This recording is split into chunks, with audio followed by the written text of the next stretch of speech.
Hi guys, so right here from Jeep Dr. PH. Ito na yata yung pang-apat natin na car review. So this time, Chinese car muna tayo. Medyo trending si Geely ngayon, pero ang ating i-review is the Geely Okavango Urban Plus. Okay, so anong unang pumapasok sa isip nyo pag sinabing Chinese car? Okay, so syempre ako medyo pumabor nung pumasok sa car industry natin ng mga Chinese brand kasi magkakaroon ng competition ang Japan, American tsaka mga European cars na matagal nang nandito sa market natin. So makikita natin na medyo lumalaban sa presyuhan itong mga Chinese car na to. So syempre skip ko na rin pala yung mga technical details kasi marami nang nag-review niyan. Papakita ko na lang sa inyo kung ano yung mga bagay na nagustuhan ko at ayaw ko rito sa Geely Okavango Urban Plus. Konting technical specification na lang guys. Ang Geely Okavango is merong 3-cylinder gasoline 1.5 liter engine tapos 7-speed automatic transmission. Mild hybrid na rin ang Geely Okavango. Pag sinabing mild, wala siyang electric motor na nagpo-propel sa gulong or nagpapatakbo sa sasakyan, kaya tinatawag silang mild. Pero ang pinagtataka ko, lagi may nagsasabi sa akin na coding exempted daw ang Geely Okavango, pero sa batas kasi natin kailangan merong electric motor na nagpo-propel sa gulong para umandar, pero si Okavango wala. I'm yet to confirm kung talagang coding exempted si Geely Okavango. So pagdating sa looks ng Geely Okavango, gustong-gusto ko rin yung kanyang front bumper, tapos yung kanyang grills, tapos alam nyo ba na lahat ng kanyang ilaw is LED na, wala nang gumagamit dito ng halogen. Okay, so as we all know, halogen bulbs is nagko-consume ng much more power, so mas mabigat ang ikot ng alternator. Kapag mas mabigat ang ikot ng alternator, mas malakas din ang fuel consumption natin. So kapag gumamit ng LED, I believe na mas nakakatipid din tayo sa fuel consumption. So ngayon, papakita ko naman sa inyo yung mga capabilities ng kanyang remote kasi napakaraming feature ng kanyang remote. Ito naman guys yung kanyang remote. Makikita nyo napakaganda ng kanyang remote. Tapos napakarami nitong function. Uunahin na natin guys yung remote start function. Kagaya niyan, naka-turn off yung ating engine. Pagmasdan nyo na lang yung kanyang DRL kasi masyadong tahimik ang makina ni Geely Okavango. Kailangan nyo lang gawin, pindutin yung lock button tapos long press dito sa start button na to. Mag-i-start yung makina. Yun. Nakita nyo umilaw yung ating DRL. Pakinggan nyo yung makina. Umaandar na. Tapos ito yung magandang bagay sa kanya. Ito kasing feature na to para to sa mga times na kunyari masyadong nabilad sa arawan nyo yung sasakyan, gusto nyo palamigin. Makikita ninyo nakalock pa yung ating mga pinto. Nakalock pa. Kaya hindi mapapasok yan ng ibang tao. Okay, so kailangan nyo gawin. Siyempre yan lock. Yan. Tapos ang kagandahan sa kanya ito. Hindi lang yung makina niya ang nag-i-start. Ay makikita ninyo, umaandar na siya. Makikita nyo meron na rin siyang RPM. Hindi lang yung makina niya ang nag-start, pati yung ating air condition. Makikita nyo naka-auto, tapos naka-recirculation na. Tapos ito, bumubuga na ngayon yung malamig na hangin. Okay, so kapag nabilad yung ating sasakyan, mapapalamig na agad niya yung ating sasakyan kahit hindi tayo pumasok dito sa loob. So next feature ng remote guys, iniwan ko munang bukas yung mga bintana para makita ninyo kasi si Geely Okavango may setting siya na pwede ninyong automatic lock yung mga bintana kapag ka nag-lock din kayo ng pinto. Kasi may mga taong gano'n makakalimutin. Ito, tingnan nyo nakabukas yung mga bintana, hindi pa nakalock yung pinto natin. Pag pinindot ko yung lock button, tumupi yung ating side mirrors, sumarado rin yung ating mga bintana. Okay, so magandang feature yan, syempre. So isa rin sa feature niya, syempre guys, yung pagbubukas ng lift gate. Siya nga pala, naka-power lift gate din itong si Geely Okavango. Didiinan lang natin itong button na to. Makikita niyo bumubukas na yung ating power lift gate. Tapos dito na rin natin isasara yan syempre. High tech, diba? So gaya ng ibang mga naka-keyless entry, Geely Okavango hindi ko na nilalabas yung kanyang remote. Lagi na siyang nasa bulsa ko. Tapos eto makikita ninyo nakalock yung ating pinto. Kahit ako muna sa inyo nakalock. Makikita nyo yung ibang sasakyan may pindutan dito. Pero si Geely Okavango wala. Kasi sensor type ang ginagamit niya. Kung gusto ninyong buksan yung pinto, all you have to do is yung kamay ninyo, lagay nyo rito sa likod. Bumubukas na siya, di ba? Ayan. Sa paglabas, ganun din. Hindi nyo na kailangan ilabas yung remote. Kailangan nyo lang yung palad ninyo. Sumarado na siya. Siyempre, kung gusto nyo siguraduhin na kung nakalock nga ba yung pinto, huwag nyo rito bubuksan kasi bubukasan naman yan. Huwag dito. Okay, so ang gagawin niyo pag na-lock niyo na, yung pinto sa likod ng tray nyo, nakalock na yan. Siyempre, dito naman tayo ngayon sa loob. Makikita ninyo, yung upuan ko, electronic assist na yan. Pwede nyo i-adjust gamit yung kanyang electric buttons. Ayan. Hindi lang yung driver side ang meron yan. Pati yung passenger side, ganyan din. Naka-electronic controls na. Tapos makikita niyo yun sa likod ko, naka-pure leather lahat yan. Ayan. Hanggang third row seat, 7 seaters, 7 to 8 seaters, pwede rito kay Geely Okavango. Tapos eto, push start na rin siya kasi nga keyless entry. All you have to do is to press this para i-turn on ang inyong ignition switch. Ayan. Tapos kung i-start nyo naman yung makina, press the brake pedal, push again, start na yung makina. Ang napapansin ko lagi kay Geely Okavango, napakatahimik ng kanyang starter. Tapos yung kanyang makina, napakatahimik din. Dito naman sa gilid, makikita nyo yung different buttons.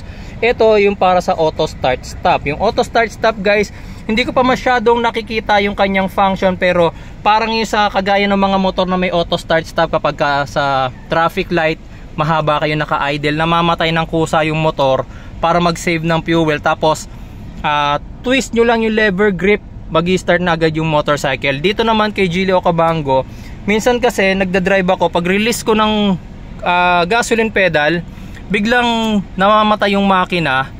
Tapos apakan ko lang ulit yung accelerator, mag-i-start na naman siya, tapos mag-cruise na naman tayo. So that way, gumagana yung kanyang auto start stop na function na yun. So nakakatipid kayo sa gasolina. Para siyang nag-smart coasting na tinatawag. Kaya nga siya semi-hybrid or yung mild hybrid na tinatawag. Tapos ito naman syempre yung lakas ng ilaw ng ating gauge panel. Ito yung kanyang sa headlight. Tapos ano to, height, yung height ng ating headlight. Tapos itong button na to is para naman doon sa ating lift gate. Kanina pinakita ko sa inyo na nabubuksan yung lift gate gamit yung remote. Ito pwede rin, press nyo lang yan, bubukas yung ating lift gate. Ayan. Tapos ito, isisingit ko na rin yung isa sa bagay na ayoko sa Geely Okavango. Nakabukas yung ating lift gate.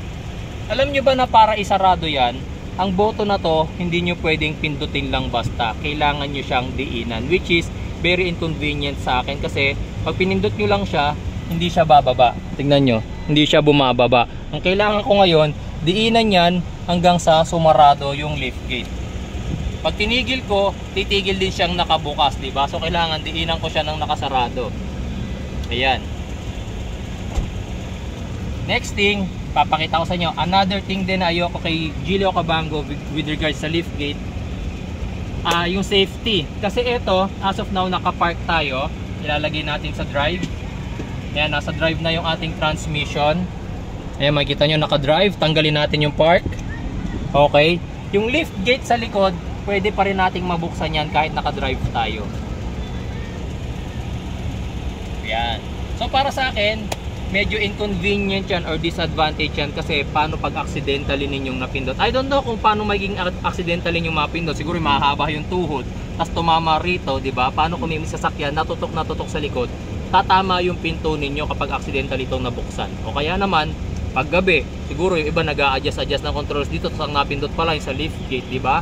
So, delikado. Kasi si Everest ko, meron din tayong lift gate doon, pero yun, makakapag-open lang kapag nasa park yung ating transmission. Ito naman sa ating sidings, makikita niyo kompleto yung controls niyan. Yung ating power window, lock ng ating power window, lock ng ating pinto. Ito yung adjuster ng ating side mirror. So ano yung nawawala sa kanya? Ito yung another thing na ayoko kay Okavango. Wala siyang power fold switch. Paano yung power fold switch? Siyempre minsan guys, pumapasok tayo sa mga masisikip na lugar o kaya meron kang kasalubong, tapos magtatama yung side mirror nyo. Wala siyang option para maitupi mo yung side mirror mo. The only option para tumupi side mirror mo is ilalak mo yung pinto ng nakapatay yung makina kapag iniiwan mo na yung sasakyan. Pero kapag dumadrive ka, meron dapat option na pwede mong itupi yung salamin mo kasi syempre minsan may matatamaan ka, diba? So akin, big disadvantage din yun syempre. So nandito na tayo ngayon guys sa loob at papakita ko sa inyo yung napakadami niyang napakagandang feature. Unahin na natin yung napaka-eleganteng sunroof. Pwede nyo buksan kasi yung curtain lang ng sunroof. Ayan. Kung gusto nyo makita ang kalakitan, nagmumuni-muni kayo, pwedeng-pwede. Ayan. Pero kung gusto nyo namang ilabas ang ulo nyo na para kayong mga politiko na nangangampanya, buksan nyo na yung mismong sunroof. bubukas na yan, syempre. Ayan. Ang kagandahan sa sunroof ng Geely Okavango, ang laki niya. Yung sa Everest ko kasi hanggang dito lang yung sunroof kaya hindi rin makakalabas basta-basta. Dito sa sobrang laki ng sunroof, medyo mas madali makakalabas dyan yung mga nasa second row seat ninyo. Yan. Tapos close na natin. Close natin. Pwede nyo yung gawin ng sabay. Ayan. Tapos ito naman tayo sa kanyang infotainment na parang tablet. Ayan, napakaganda ng kanyang infotainment. Tapos ito, touchscreen, napakaraming controls. Pwede nyo nang kontrolin dito ang aircon. Makikita ninyo, ayan. Pwede nyo gawing mainit, pwede nyo maging malamig. Pwede rin kayo mag dual temperature dyan. Kung ginay-ginaw ka na, i-adjust mo yung temperature mo. Tapos yung katabi mo, gusto niya ng malamig ang temperature, pwede rin siya kanya. Ayan. Tapos, kung gusto nyo pareho kayo, sync nyo lang, syempre. Ayan, sync. Pareho na kayo naka 26 degrees. Tapos, syempre, hindi lang naman aircon ang pwede nyo kontrolin dito. Meron dito yung entertainment. Pwede nyo i-connect yung cellphone nyo for Bluetooth function, calls, media players, etc. Pwede rin kayo mag-play ng video. Kailangan nyo lang ng USB na merong movie para may saksak dito sa USB ports dito para magkaroon na kayo ng movie. Tapos, ito hindi yata ito stock. Yung QD-Link, yung Opera, Netflix, in-install na yata yan.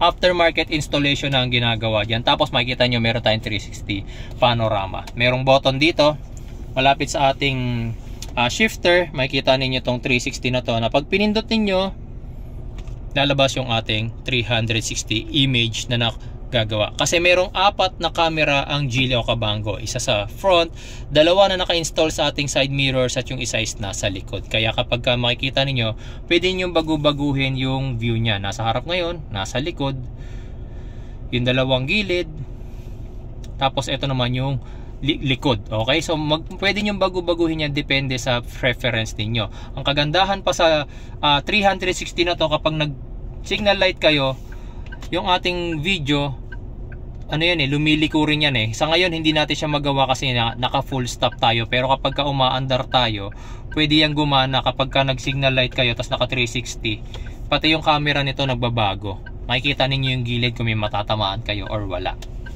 So dito naman tayo sa controls ng ating transmission. Kung makikita ninyo, ito yung ating pinaka shifter.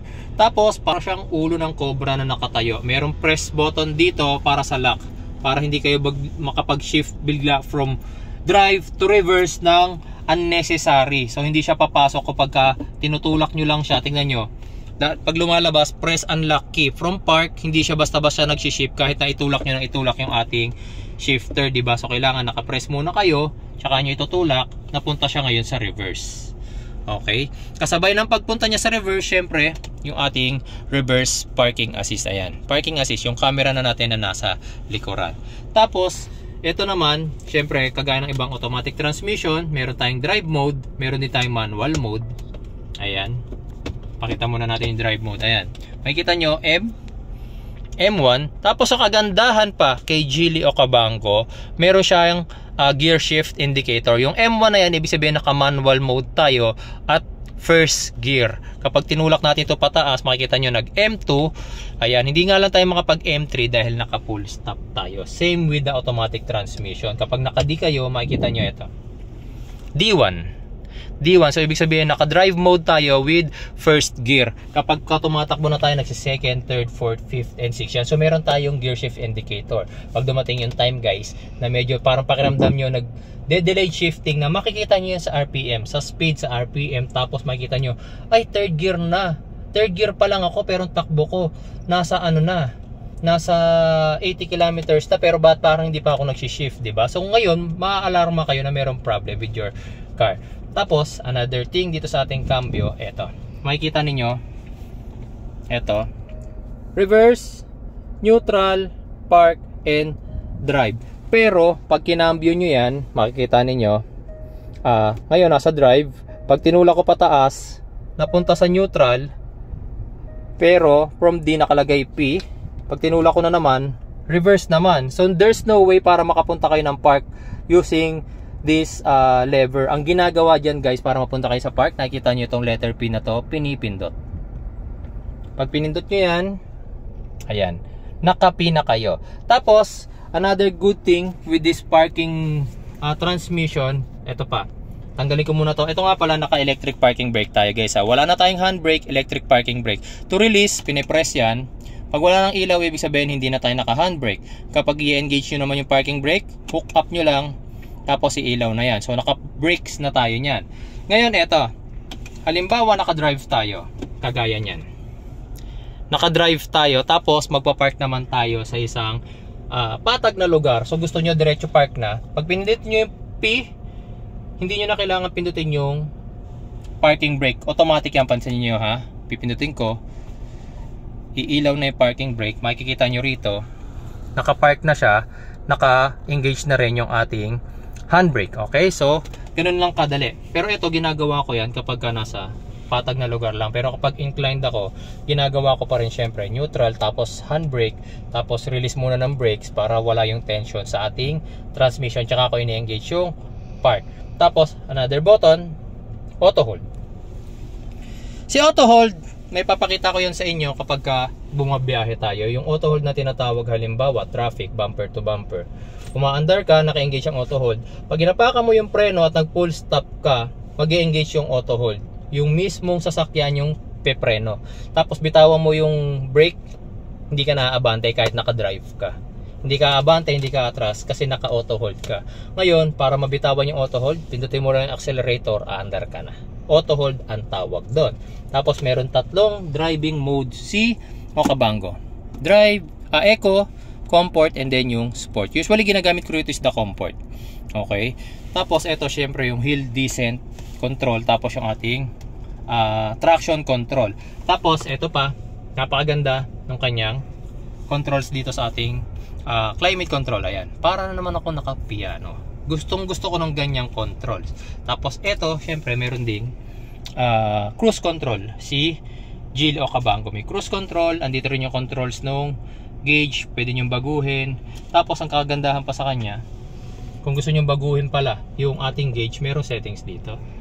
Settings, tapos lamp settings ata yun, I don't know. Ay hindi, display. Ayan, makikita nyo kulay blue yung ating gauge. Pwede nyo gawing red yan. Ayan. Okay, so pwede nyo rin gawing yellow. Depende sa preference ninyo. Okay, napakaraming feature nito. Dito pa lang sa kanyang infotainment, napakarami nyo nang pwedeng gawin. Yung ginawa ko kanina sa side mirror, ay sa bintana, na pwedeng sumarado yung pinto pag nag-lock kayo. Ito yun, oh. So, from vehicle, tapos comfort settings, makikita ninyo meron diyang Windows auto close when it rains. Yung bang nakabukas yung mga bintana ninyo tapos biglang umulan, magsasarado yan basta naka-enable to. Enable nyo lang yan. Tapos yung ginawa ko kanina, Windows auto close when locking, dapat naka-enable din yan. Tapos windscreen wiper linking with reversing. Okay, so ang dami niyang feature na pwede nyong gawin. Ito pa, ito yung kanyang cup holder, mayroong sariling saraduhan.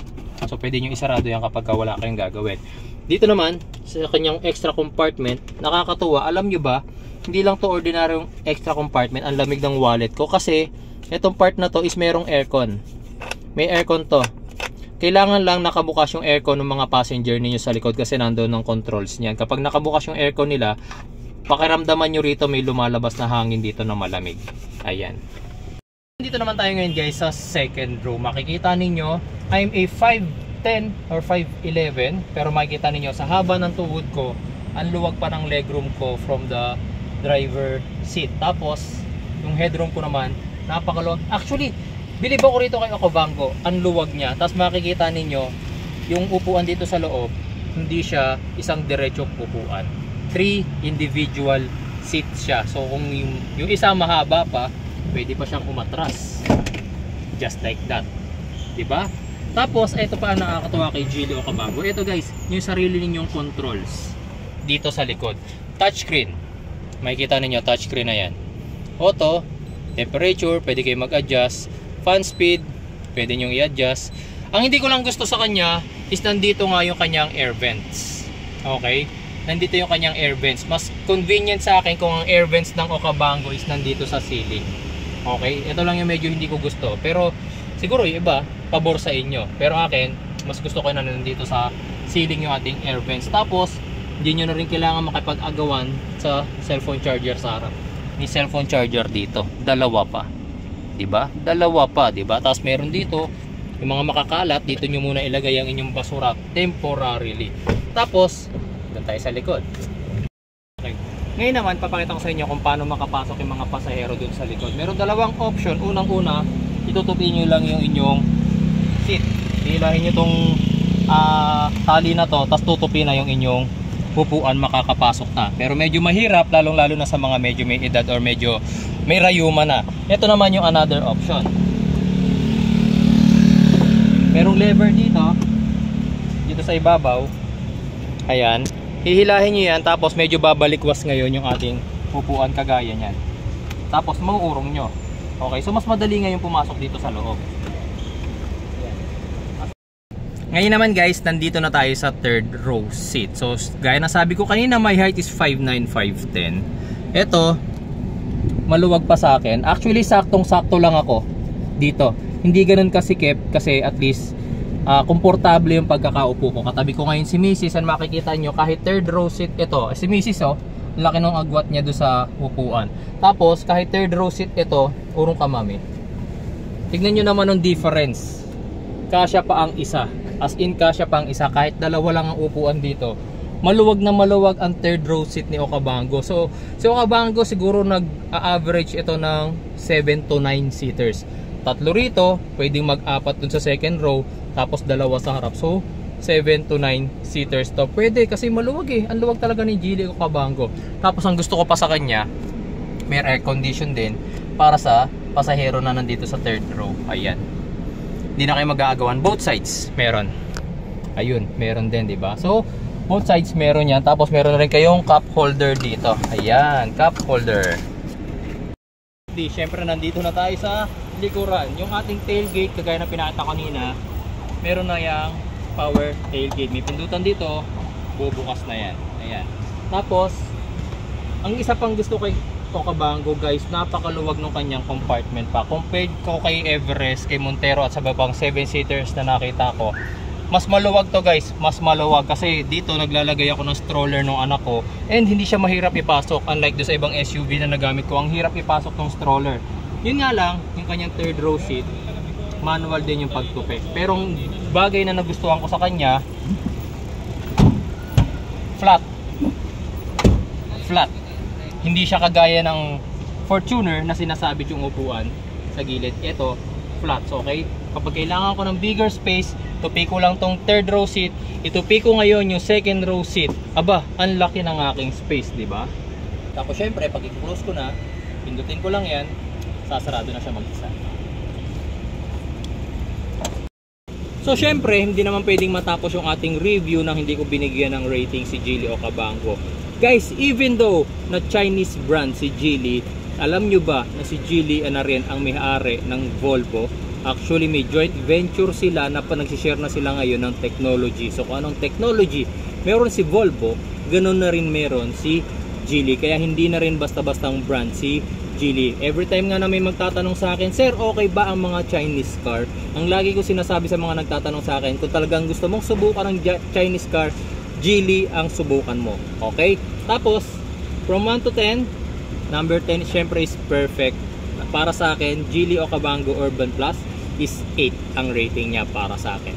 Kaya guys, subukan nyo yung Geely, or kung meron kayong kakilala, subukan nyo hiramin yung Geely nila.